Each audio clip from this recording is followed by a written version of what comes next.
So what I wanted to kind of acquaint ourselves is how we kind of ended up here where we are today, and that this has really come from a mandate from members and from people and conversations we've had in the past. So I suppose the beginning of this journey was we did a strategic plan in 2017 and polished in 18 and came into effect in 2019.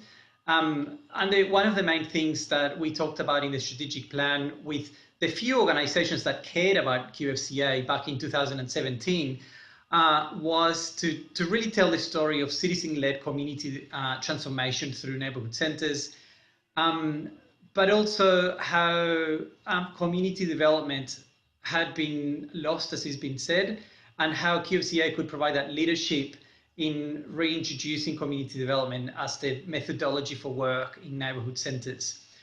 Now, when we sort of had that strategic plan, and Anne was part of that, Belinda Drew from the Community Services Industry Alliance helped us with that, B was part of that, Chris had already been employed.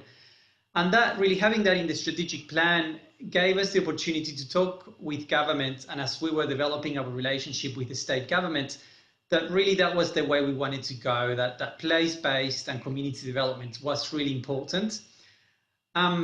And those conversations really led to being able to corkscrew out of the state government $30,000 to subsidize and provide bursaries for neighborhood centers staff to go to the 2018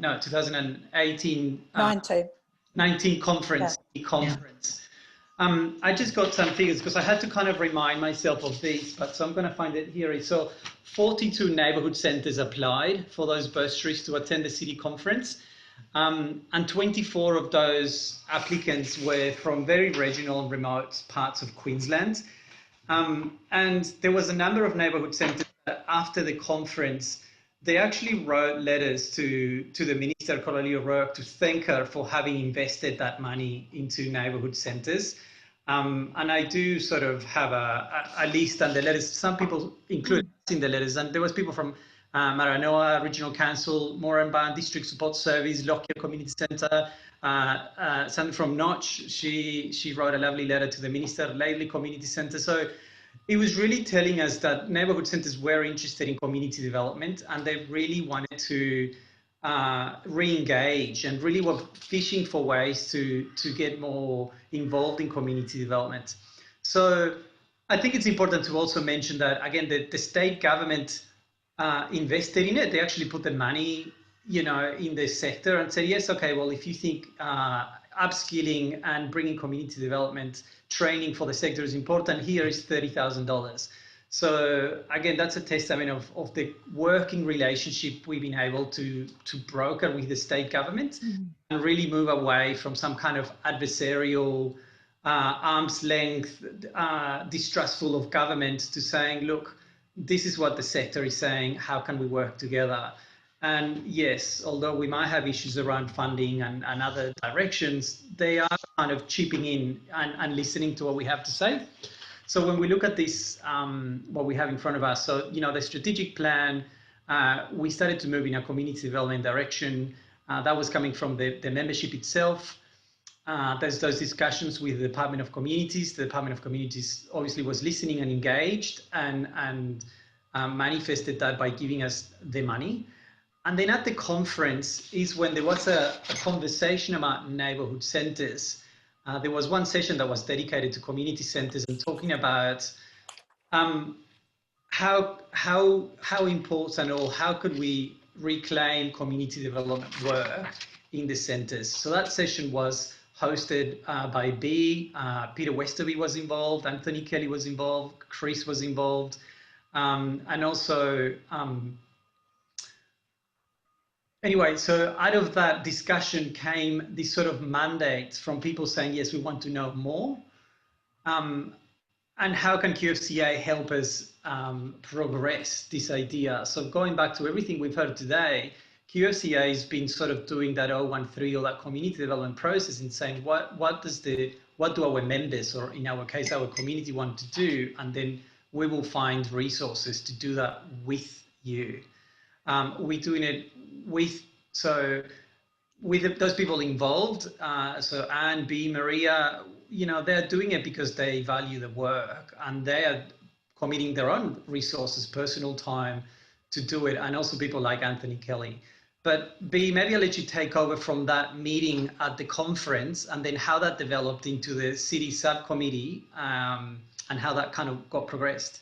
Right. Okay. Thanks, Thomas. That was a great overview of how this work has been evolving slowly, I guess, over the last couple of years, and this is how it happens. It's the small steps moving forward.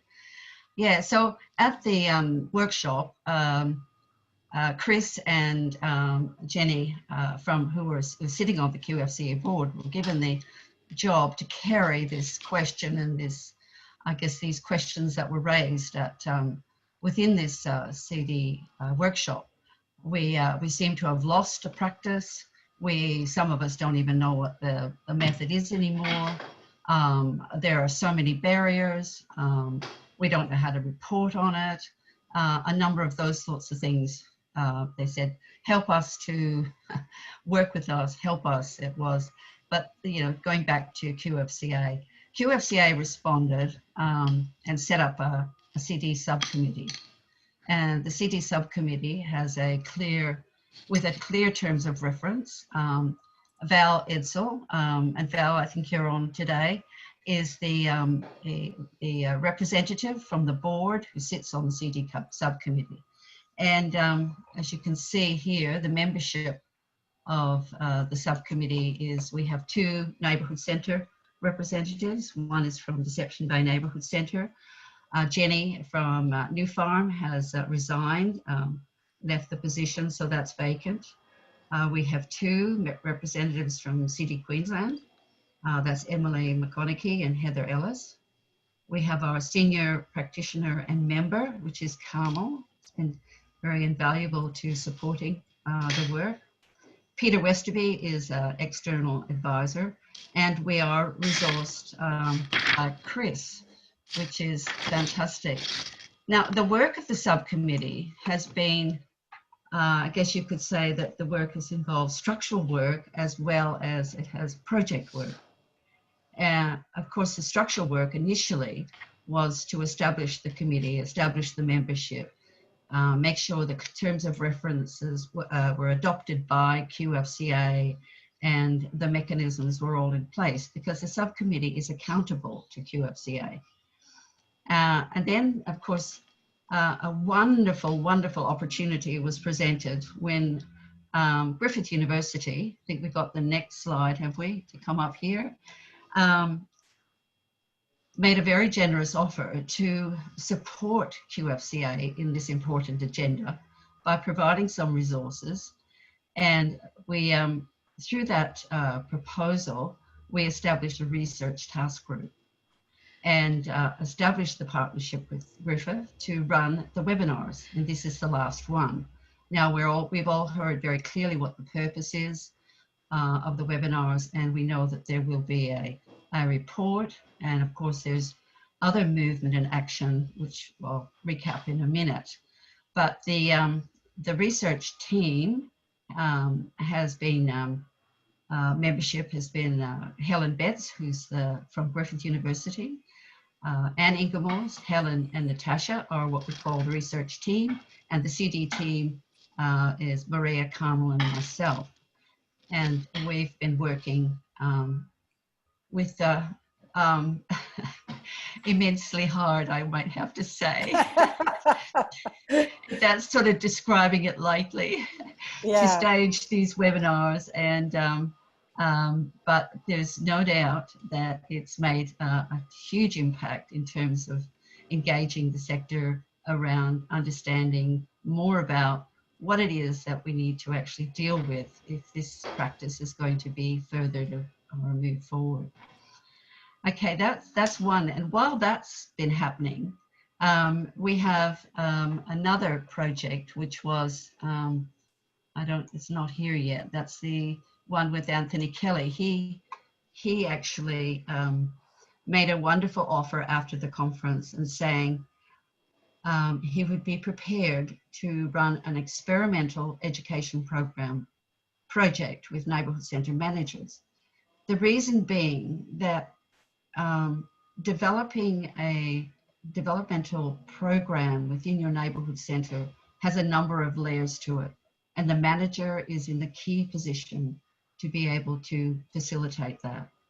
So they have to be able to understand the micro work that goes below them and the macro work that's above them in terms of with the management committee, etc. And that project has taken a little bit of time to get off the ground. It's experimental because it's we're running it on using Zooms. There's only 6 neighbourhood centres. The neighbourhood centres who are involved have been those that have said they were ready to explore this. So Deception Bay, Nunda, Caloundra, Mackay, Port Douglas and Emerald. So there's been it's as wide across the state as what was able to happen. And that's in its second, first formal session has been completed on that. And then of course, we also had a CD focus group. I don't know if we've got something up here about the focus group or if we lost that one, which is we provided the opportunity for those people that were involved in the conference CD workshop to actually come together and get an update on what QFCA has, how they've responded, and to provide that way of saying, well, okay, this is what's happened, what next? And of course that opened the door for the small group that came together to say, we want to keep engaged, we want to keep the discussion going. So that little structure, as fragile as it is a very important mechanism that the CD subcommittee will need to support in the next phases of this work, because it's actually the members from within the neighbourhood centres. Now, the latest little bit of work is a mapping project. Now, what the mapping project really is, it's like in any development, you need to understand your environment, you understand who the players are, what's actually happening, who else is interested in furthering community development practices. This is in early stages, but we've had a little session and it has produced, facilitated brilliantly by Maria Tennant. We have identified a number of really important opportunities which will need to be explored, which alludes to the fact is that there will be further work. So the emerging work from what has happened up to date, obviously from we've heard today, number of issues to explore further that Trish and Mark and PJ and Paula have talked about, and of course the training agenda, which Em is very interested in helping with as well. The work of with the focus group, and I guess looking at some of the opportunities in terms of alliances with other organisations.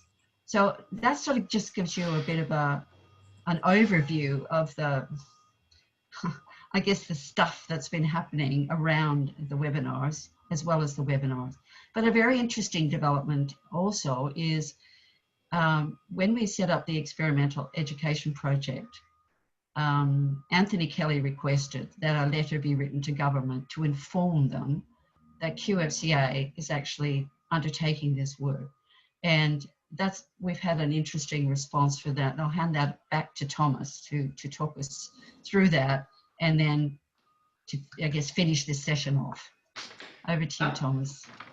Yeah, thanks, B. I've just found the letter. So I think one of the conversations that occurred in one of the earlier workshops was around the department and how lack of funding there is for community development, or how the reporting doesn't match up to community development.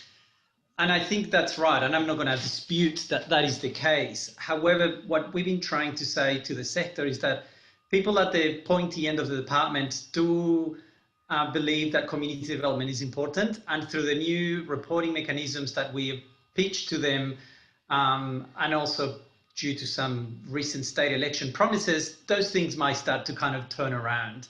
A couple of weeks ago, I received a letter from the Director General, Claire Nichols, a very lovely letter telling us how wonderful we are. And I'll take all the compliments. I claim them all. But there's one paragraph in particular that I actually wanted to read because it's very pertinent to this. It says, "It is pleasing to hear that the department's investment is being utilised for training and educational purposes, in particular in the areas of participatory development and community development practice. Place-based, resident-led, tailored solutions are integral to supporting communities, particularly those impacted by natural disasters, drought, experiencing disadvantage, or facing challenges.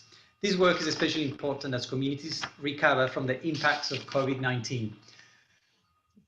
So I guess what I'm trying to say is, like, the Director General gets it. The Director General is supporting the work of QFCA, and the Director General backs the works of neighbourhood centres in the localities. I think now the challenge is trying to make that filter down the echelons and layers of bureaucracy, so our work, we can continue doing our work the way we like to do our work and not be buried in bureaucratic processes and reporting and so on and so forth. The other thing I wanted to comment was, when we look at this image we got in front of us on the screen, it looks like a fairly convoluted kind of, bureaucracy in itself. But I suppose what I wanted to say is that this actually reflects the way we work. It would be so much easier to do top-down work and make a decision and then find a trainer and then go and do it. But what we've done here is all very relational, is bringing people along with us, is checking back with the sector, is finding what resources we have available, is hearing the stories and then bringing them together so we can take collective action. So this is exactly what it looks like. It's messy and it's slow, but it could be very, very inexpensive and is very effective. So I think I'm kind of quite proud of the work that it's kind of happened. I wanted to, Claire O'Connor, did I say Claire? Claire O'Connor is the Director General.